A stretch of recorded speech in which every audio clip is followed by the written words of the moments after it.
Welcome everyone to another episode of Slasher Scotty. I am your host Scotty McCoy, and I have an alumni from Friday the 13th, Part 5, A New Beginning on the phone, Ron Sloan, and he played Junior Hubbard. Hey Ron, how you doing?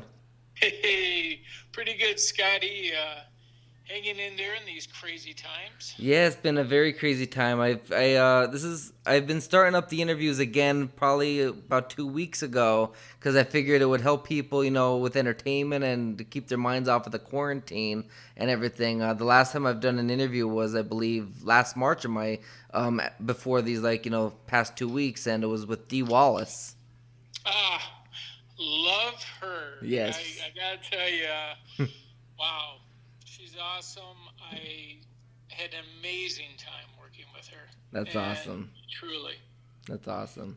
And I know you're starring in 13 Fanboy. I do have a question about that we'll get into in a little later in the interview. So if it for everybody that does listen to this interview, that they can hear more about 13 Fanboy, which I heard amazing things about. It's all true. Awesome. So the first question I got for you is not related to Friday the 13th, but it's how did you get your start into acting? Oh, well, it's interesting because I did a little bit of acting in high school because it fulfilled an English requirement. I didn't feel like writing. So after that, ended up in college, College of the Redwoods in Humboldt State up in Northern California. Famous for many things, and none of which was really theater. But ended up leaving college and working at a studio, which is actually at the time was KTTV Channel 11. And they shot all the Norman Lear shows there. All in the Family, Different Strokes, Facts of Life, One Day at a Time. Nice. And I was a page at the studio and actually got my break on the Steve Allen show, who was like a Tonight Show, one of the first Tonight shows, and I actually weaseled my way onto the set. I was working as a page, but it's a long story, and I won't go into it. But I ended up on stage during the filming of the show, and it qualified me for joining the union, and that's how I became a union actor, and it was really a lot of fun. That's I had a awesome. blast. That's awesome. So what was your audition like for Friday the 13th, Part 5, A New Beginning? Well, that was sort of a fluke because I was doing a showcase at the Fountain Theater in Hollywood. I would do it once a week, where you perform a 5-minute scene. And so I did my little 5-minute scene with a buddy of mine. And that night, and I've done it for like 2 years, but that night, Pamela Basker and Fern Champion were in the audience. Oh, nice. And after doing my scene, they asked me in front of everybody, "Do you think you could portray a hillbilly?" And I said, "Yeah." And I jumped into a character that was really a friend of my brother's who was goofy. And I took it to the next level, and these guys were laughing their asses off. And next thing I know, 2 days later, I have a call to audition for Repetition. It was not called Friday the 13th Part 5, but it was called Repetition. So did you see any of the Friday the 13th movies before this one? Yeah, I saw Part 1 and Part 2. Awesome. Awesome. How was your death scene filmed and prepped? Well, the whole thing was they did do a. I do have the prosthetic head, so to speak. So that was a nightmare itself having that made, but I was actually in a harness, and I was on the motorcycle, and literally I was rolling into that scene the way it was edited, because they do what's called a film reversal. So once I'm in the scene and stopped, I had to go from having a screaming pose to a normal pose on my face, and then they reversed the film so it looks like normal than screaming, and they hit this like tripwire, and I get jerked back off the motorcycle. Wow. So, yeah, but you didn't see that in the film. Right. That part didn't make the editors for whatever reason. You see Jason's a blade behind the tree. My head hits the ground. That was it. Yep. But in reality, and I saw the footage, which subsequently got destroyed. When my head hit the ground, it rolled and actually looked right up at camera. Okay. It was so freaky, and it would pass now, but they don't have the footage anymore. I don't know why they destroyed all the censored stuff. Right, that's crazy. That would have made for good Blu-ray content.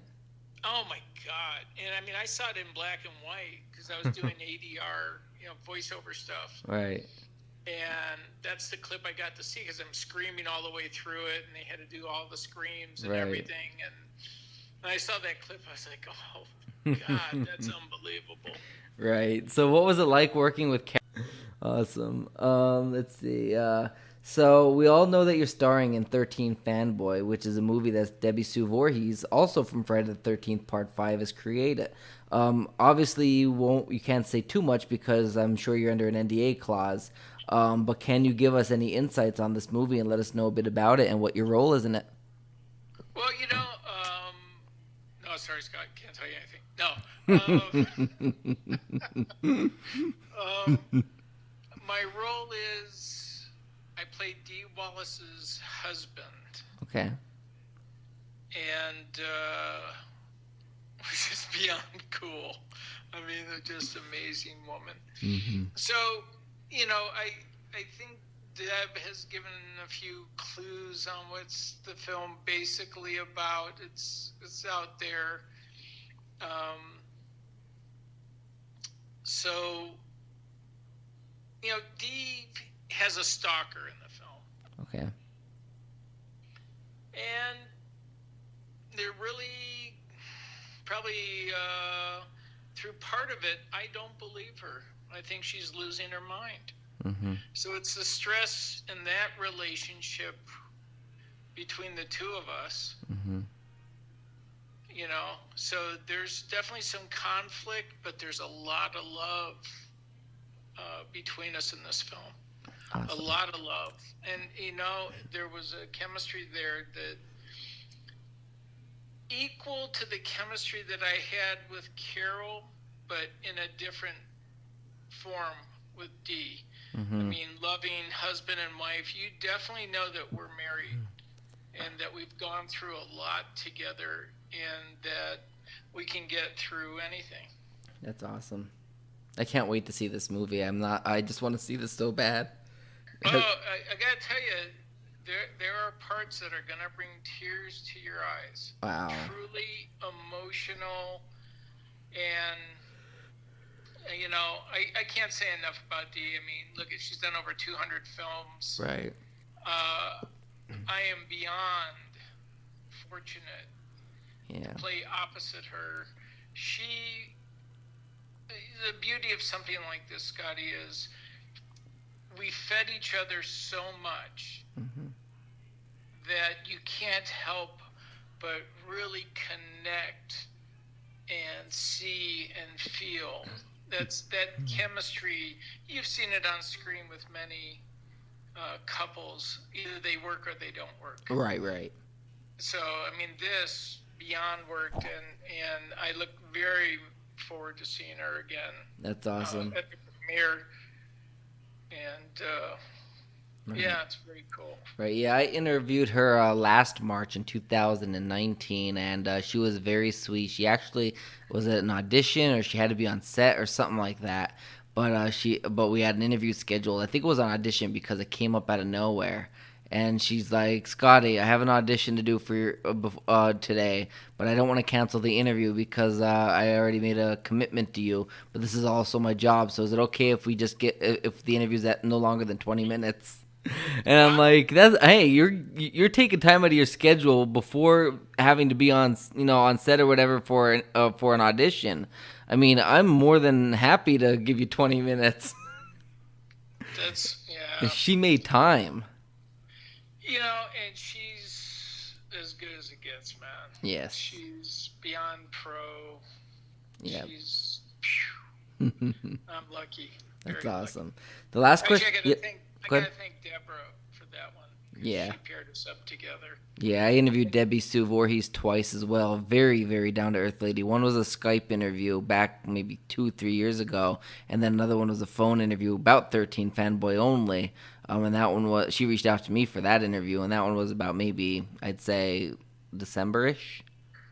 Wow. I think it wasn't already being filmed, so it was probably the December before that. It might have been the December before that. Well, I was lucky with Deborah because she told me that Dee was playing the lead, and she goes, "Have you ever met Dee Wallace?"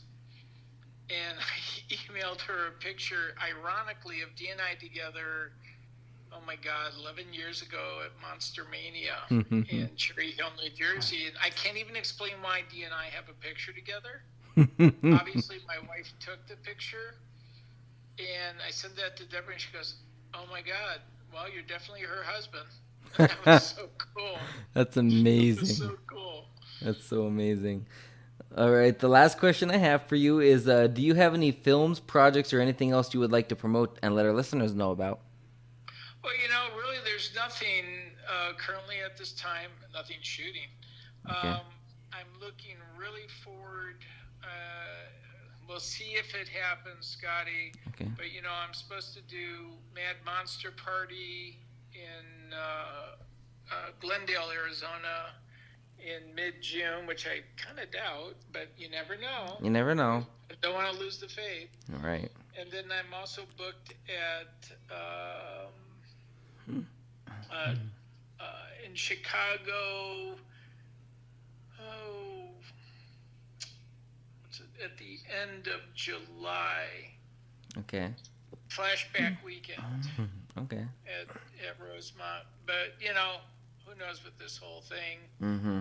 There might be a little something coming up in Michigan in November, but nothing's etched in stone yet. Right. But nothing film-wise. It sounds crazy, but I'm kind of waiting for 13 Fanboy to come out and then promote myself. Maybe I'm wrong. I don't know. I just figured once I have that chunk of film on me, a lot of doors are going to open. I agree. I completely agree with that. And I'm so excited for this movie to come out. Oh, it's going to be just crazy good. Yeah. So before I let you go, maybe you can do us, myself as a fan as well, a favor and do a line from Friday the 13th Part 5 in the voice of Junior for us? They heard me, Mom. I tell you, they heard me. I love it. Thank you so much, Ron, for your time. Hey, many blessings, my friend. You take care and please be safe out there. Thank Scotty. you. You do the same exact thing, and you have a great rest of your night. You too. All right, thank you. Care. Bye.